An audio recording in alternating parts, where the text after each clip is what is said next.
Amigos, ¿cómo están ustedes? Muy buenas noches. Bienvenidos a esta edición de Agenda Política. Aquí estamos en vivo. Son las 7 de la noche con un minuto. Así es que tenemos un programa interesantísimo para ustedes porque hoy se ha entregado una nueva encuesta, la encuesta de GFK, que publica el diario La República. Ahí tenemos el primer cuadro. Vamos a lanzarlo porque va a ser motivo de nuestra conversación con el primer invitado de este programa.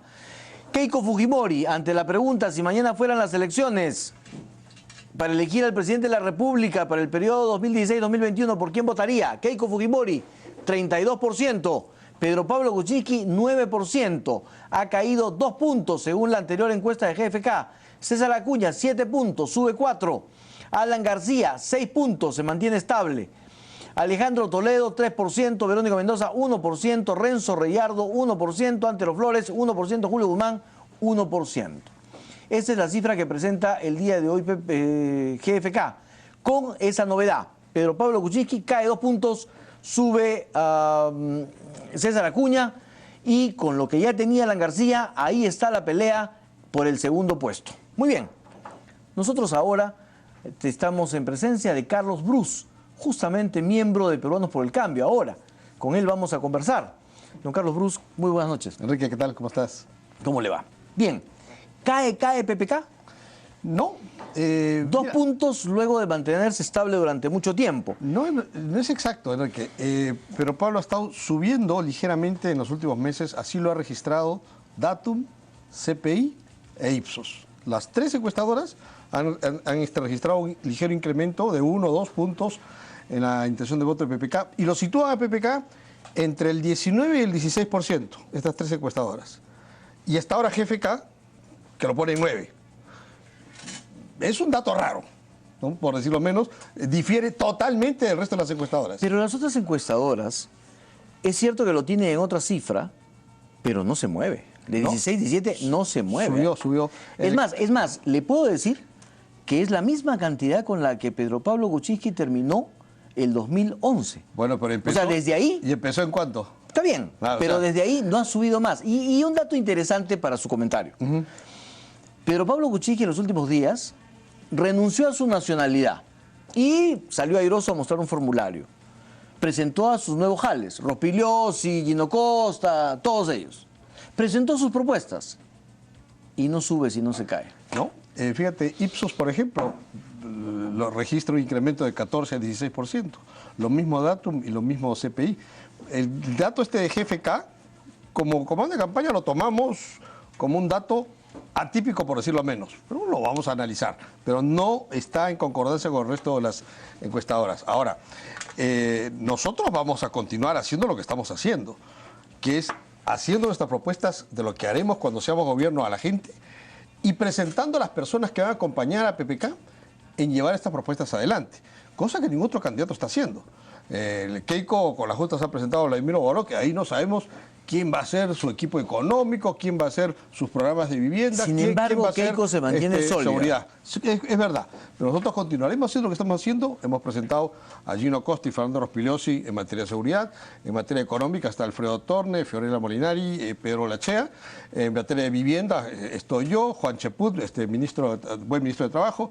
Toda gente que ha tenido experiencia de gobierno y lo ha hecho exitosamente y no tiene acusaciones de corrupción. Muy bien, ahora entonces le presento la contraparte. César Acuña no presenta a nadie, solo es él, es su marca, y sube 4 puntos, sube 5 puntos. Sí. Y ya está pisando de los talones a Pedro Pablo. Él está estrenándose en el escenario con una fuerte campaña publicitaria, en paneles y en spots en televisión, y lógicamente tiene que subir. Ahora, a mí la performance de Acuña me hace parecer mucho a la performance que tuvo Toledo en la campaña anterior. Sube muy rápido y va a caer muy rápido. ¿Sí? Es lo ¿Usted que cree? Estas campañas ya no son unas campañas de 100 metros planos, son maratones de resistencia. Yo le pregunto, ¿surtió algún efecto el renunciar? Bueno, dice que renunció, todavía de eso no tenemos ninguna certeza. No tenemos ninguna certeza. Lo que presentó es un formulario que incluso el semanario de Hildebrand en sus 13 lo que nos dice es que no tiene la fecha. No, es un trámite acabado, está certificado por notario. Nosotros ya no vamos a continuar en esto porque nuestros adversarios van a querer que nos estanquemos en este tema. No, pero la pregunta que yo le quería hacer es, ¿valió la pena? Era algo que tenía que hacer. Por supuesto, no es algo que te va a dar votos, pero es algo que va a significar que una promesa que hizo el candidato la cumplió. Y es nada más que eso. Yo sí creo que lo que realmente te da votos es las propuestas que hagas y que exhibas los equipos de gobierno que te van a servir para respaldar esas propuestas. Bueno, cosa que no ha hecho ni Keiko, ni Alan García, ni otro candidato. Pero parece que esas cosas no le dan resultado a Pedro Pablo. Vamos a ver. Y otra cosa, Estamos en plena lo campaña. curioso del tema es que Pedro Pablo ha tenido, o no sabemos si ha querido, a veces sobre un mismo tema tener dos posiciones. Y eso es lo que sorprende. No. Por ejemplo, el tema de las AFPs. ¿Usted está de acuerdo con que el afiliado pueda retirar el 95.5% de su fondo? Sí, yo creo que hay afiliados que nunca debieron haber entrado al sistema de AFPs, que van a recibir 100, 120 soles de pensión. Esa gente tiene que retirar sus fondos. Y Pedro Pablo coincide 100% en eso. Es una sola línea. Nuestros adversarios quieren decir, hay discrepancias. ¿Cuál es la discrepancia? Hemos dicho desde el primer momento que gente que tiene ahorrado muy poca plata en su fondo y que va a recibir una pensión mísera, es mejor que se la devuelvas y vea cómo soluciona Muy el bien, problema. pero el Congreso de la República, con su voto, entiendo, aprobó que los que llegasen a los 65 años pudieran retirar el 95.5% de su fondo. ¿Usted se ratifica en eso? Yo creo que eso hay que ponerlo en el marco de una conversación que se tiene que hacer. Pero yo le pregunto a Carlos Brus, que votó a favor de eso. ¿Se ratifica en ese voto? No solo voté a favor, sino que lo sustenté. ¿Se ratifica? Y por supuesto, pero hay que ver también en el marco de una reforma del sistema. No solamente... Pero Pedro Pablo ha dicho, por ejemplo, que él no está de acuerdo con ese 95.5. Él ha dicho que sí, que hay gente que... No, él ha dicho que no está de acuerdo con que las personas lleguen a los 65 y retiren el 95.5. ¿Por qué? Porque se puede caer el sistema. No. Bueno, lo has leído mal. Él ha dicho... ¿O ustedes todavía no lo han conversado bien? No, lo hemos conversado perfectamente y lo ha dicho claramente y yo lo he leído. Él ha dicho que las personas que tienen una pensión que va a ser de miseria, esa gente hay que devolverle la plata.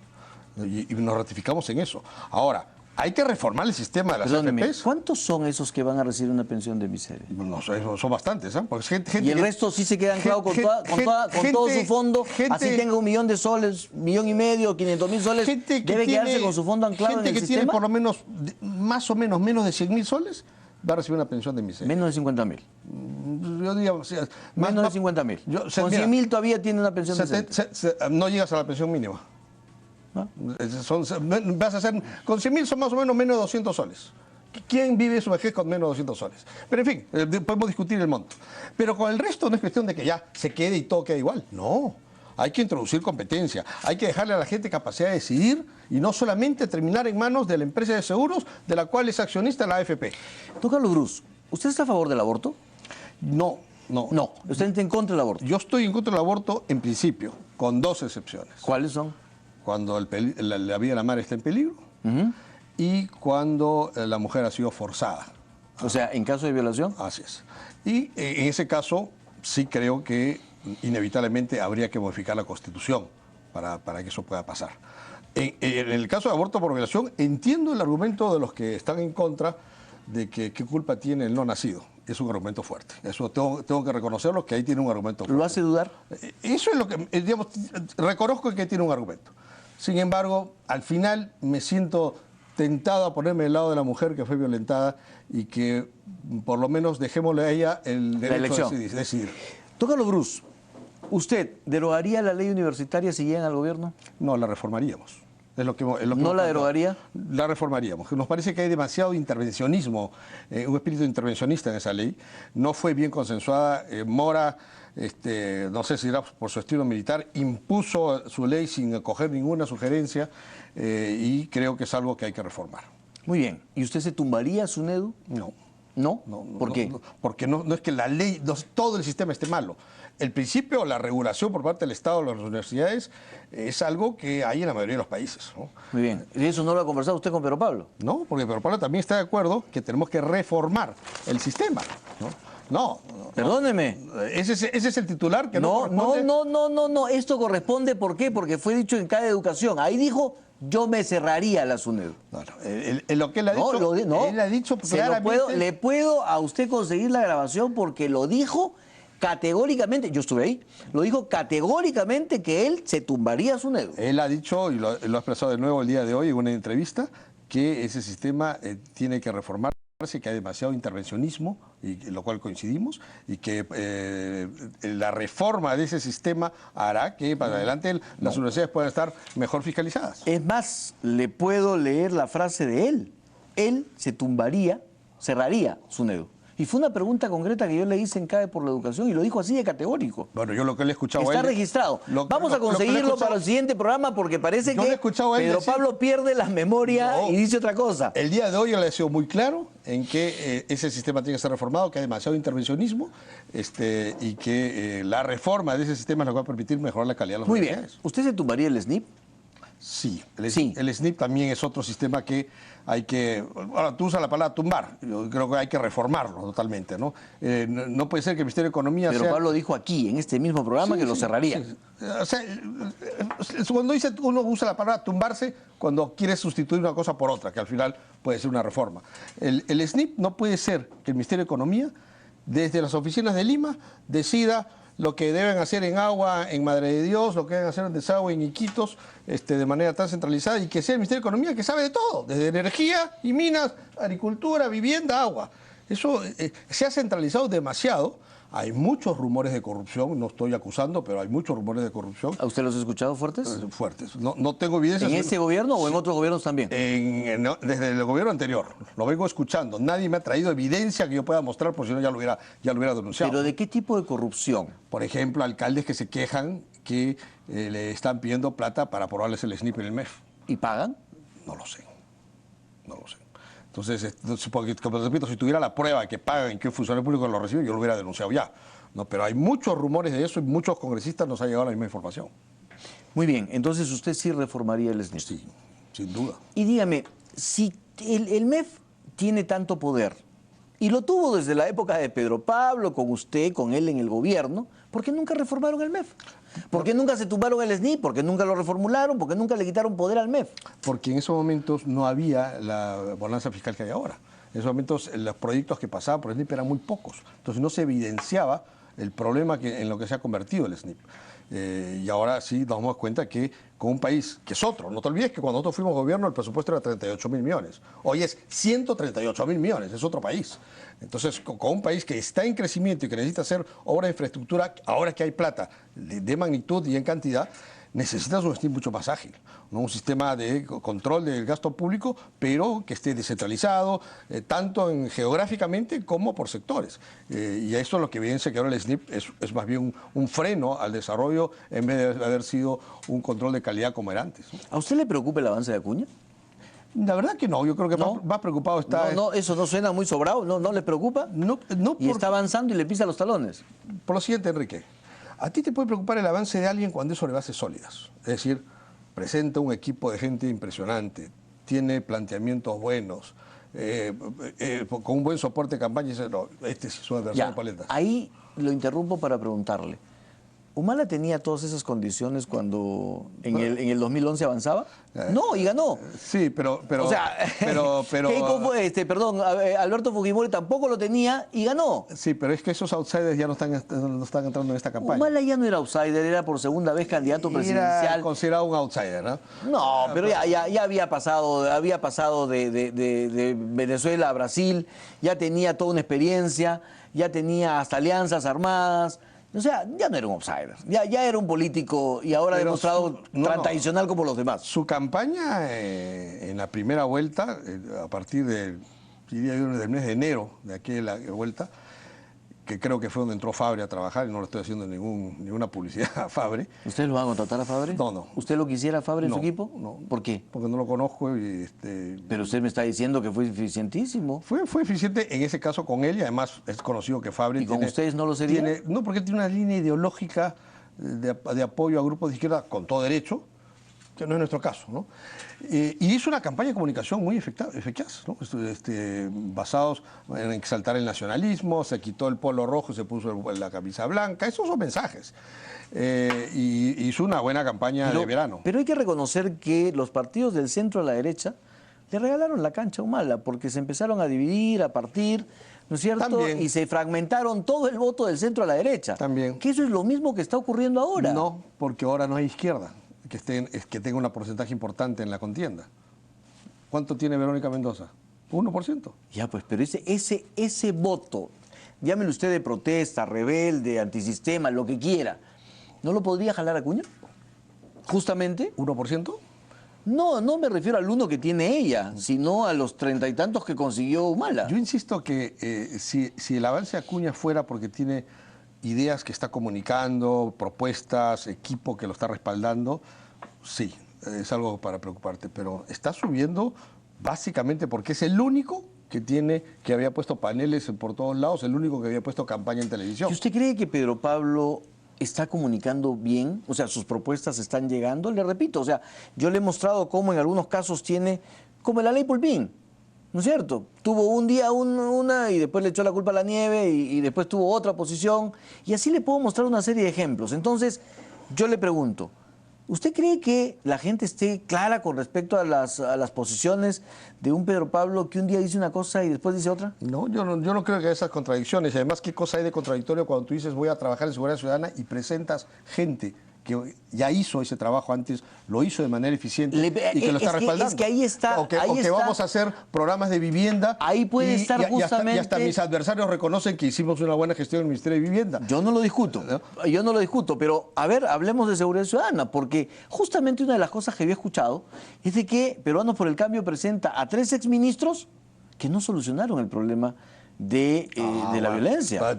Yo tampoco solucioné el problema de vivienda, porque el problema de vivienda lo vas a solucionar en varios periodos gubernamentales, pero lo empezamos. Lo dejó encaminado. Y con una visión clara, eso se trata. ¿Y usted me puede decir que Seguridad Ciudadana se dejó encaminado? Sí, después se tiraron abajo muchas las cosas que se hicieron. ¿Quién se lo tiró abajo? Vino el gobierno de García y Alan García se tiró abajo todo lo hecho por Seguridad Ciudadana. Los ministros del Interior que hubieron ahí duraban meses. Ninguno duró un tiempo aceptable para poder implementar políticas adecuadas. Entonces, nosotros estamos prestando gente con ideas en materia económica. Alfredo Torne con Molinari, con Fernando Molinari y con Pedro Lachea. Es un equipo sólido que se necesita en la actual coyuntura donde el país va a entrar en una crisis económica terrible. Y Pedro Pablo, no solo él, por su formación, es el mejor candidato para sacar eso adelante, sino que además tiene un equipo que es de primera y que también lo va a ayudar. Y así los iremos presentando, por ejemplo, en educación. No voy a adelantarme nombres. Vamos a ser el primer grupo que va a presentar un plan anticorrupción antes de entrar al gobierno. Ya, ahí me detengo un ratito, no porque tenga que ver con el tema, sino porque tengo una pregunta que quería hacerle. ¿Usted cree que Pedro Pablo Kuczynski se ha librado de la imagen de lobista? ¿Que la población, de alguna manera, ya con haber renunciado a la nacionalidad norteamericana, ya empieza a sentir que efectivamente no tiene nada que ver con grandes corporaciones? Mira, por supuesto que ese es un letrero que le han querido colgar porque él no tiene ninguna acusación en ese sentido. Nunca lo ha tenido y no tiene ningún juicio ni ninguna investigación preliminar siquiera de haber estado traficando intereses privados dentro del Estado. Eso no lo hay. Y eso es lo que se le llama lobista, ¿no?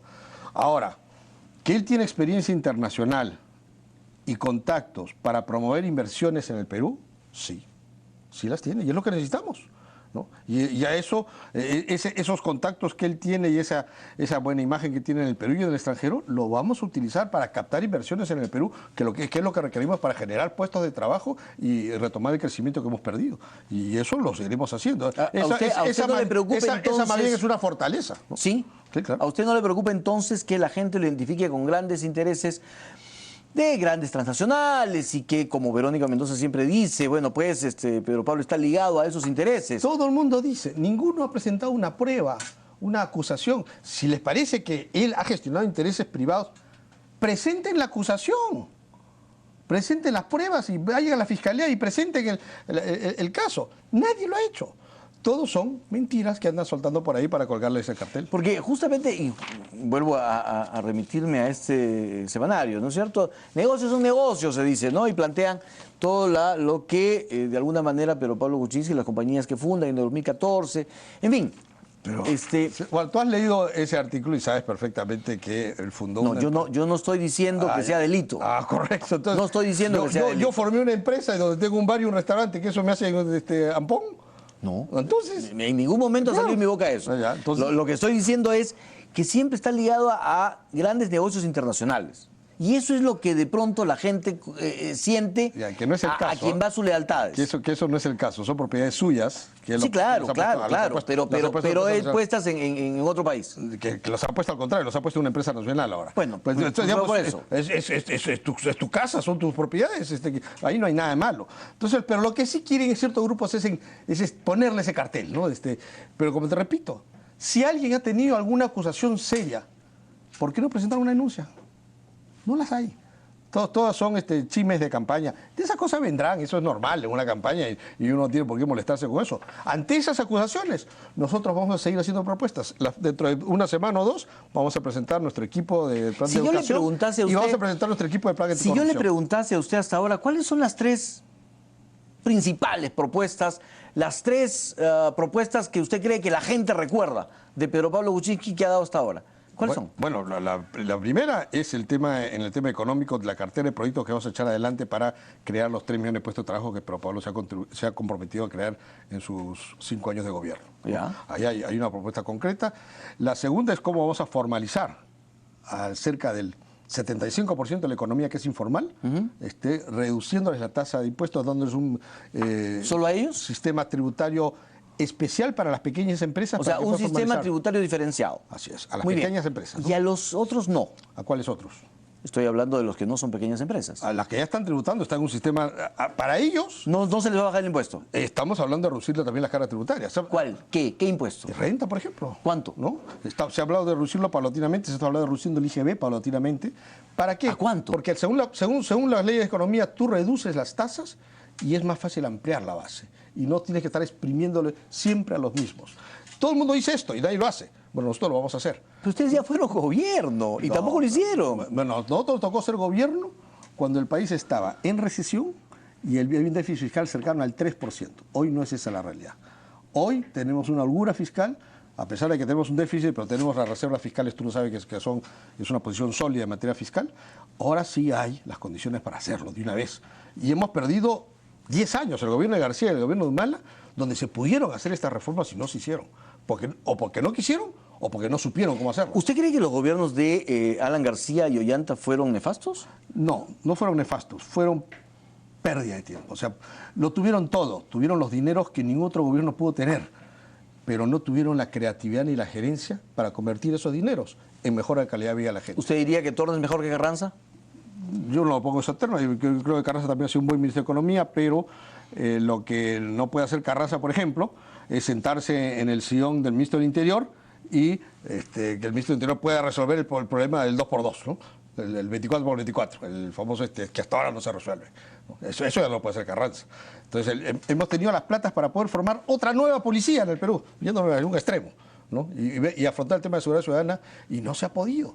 Y cada vez acaban los años y el Ministerio del Interior es el que menos gasta, el que menos invierte por incapacidad, por falta de gerencia. Teniendo los dineros, el Estado devuelve 14.000 millones al año que no puede gastar, lo devuelve a las arcas públicas. Entonces, teniendo la plata, no hacer las cosas, eso es terrible. Muy bien. ¿Cuál es entonces la propuesta que usted cree que es más importante para la gente?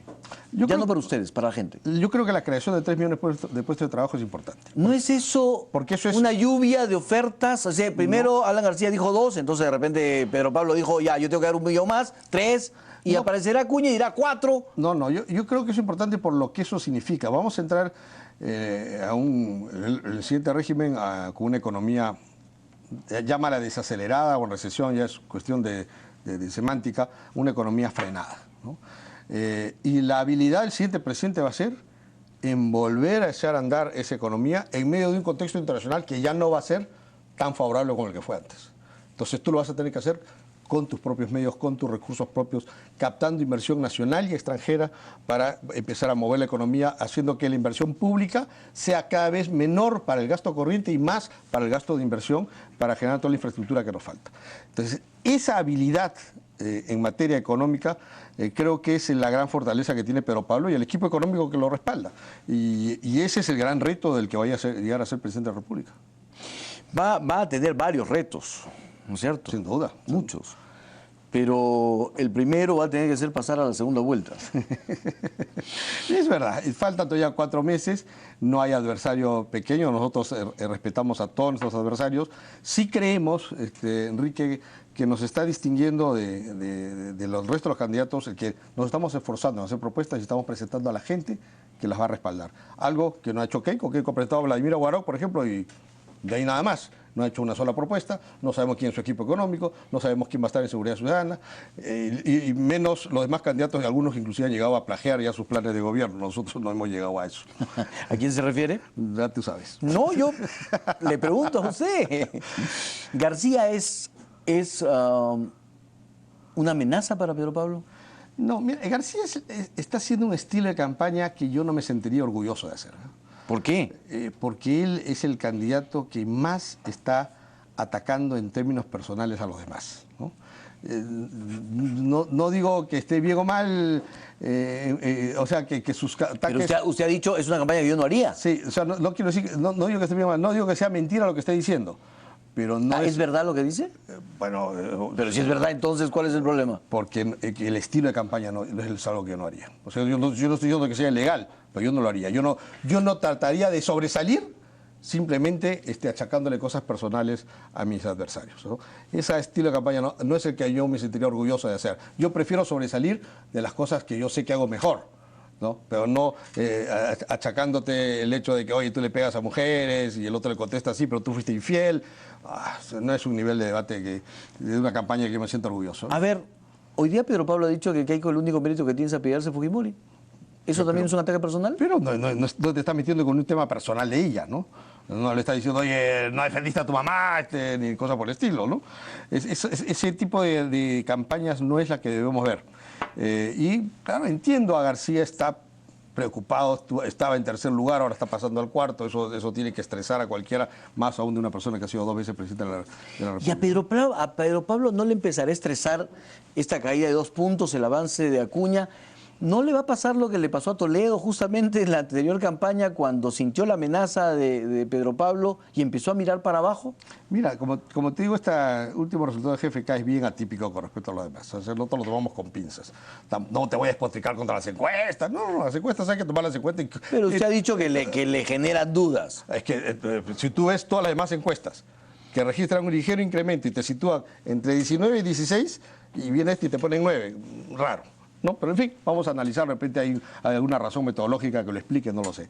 Así que no lo tomamos como una tendencia necesariamente, es un dato que habrá que analizar. Sí, claro, es una foto. O sea, es un dato dentro de la foto, porque ni siquiera es una foto, pues la foto de todas las demás encuestadoras está más o menos uniforme. Claro, la tendencia lo que dice es que Pedro Pablo se quedó estancado, eso es lo que dice la tendencia. No. Y desde un año atrás, le puedo mostrar las encuestas desde un año atrás, las he revisado y ahí está. Ponlas ahorita en la televisión y esta si vez, las tuviera, pues encantado. Esta vez yo sí te lo demuestro. Y a ver si lo tengo para el siguiente programa, que tú vas a ver que en los últimos 2 meses todas las encuestadoras han registrado 1, 2, hasta 3 puntos de incremento a Pedro Pablo. No es mucho, es verdad, pero como te digo, esto no es una carrera de 100 metros planos, esto es una maratón. Claro. Y aquí hay que saber subir de manera sostenida. Pero ya le digo, lo que sorprendía era, a mí me sorprendía era lo que me sorprendió con García, por ejemplo, ¿no? Que después de hacer su presentación en el Chamochumbi, presentar sus propuestas, las 15 propuestas, hablar de el tema, por ejemplo, del canon comunal y todas estas cosas, no subió. En el caso de Pedro Pablo, es que acaba de presentar a su equipo, a su gente, sus planes, sus cosas, ya la renuncia de la nacionalidad, y cayó 2 puntos. No, o sea, eso algo nos dice. Yo lo repito, lo tomamos como dato, pero todas las demás encuestadoras han registrado un ligero incremento. Y en el caso de García, claro, lo que pasa es que todas sus propuestas se fueron al diablo cuando salió el tema del plagio, ¿no? Entonces eso borró. ¿Cree que eso fue así determinante? Sí. ¿Sí? Es fuerte. Lo del plagio es fuerte, así como es fuerte el tema de los ataques que le han hecho a Acuña esta semana. O sea, ¿cree que los ataques a Acuña han sido un boomerang?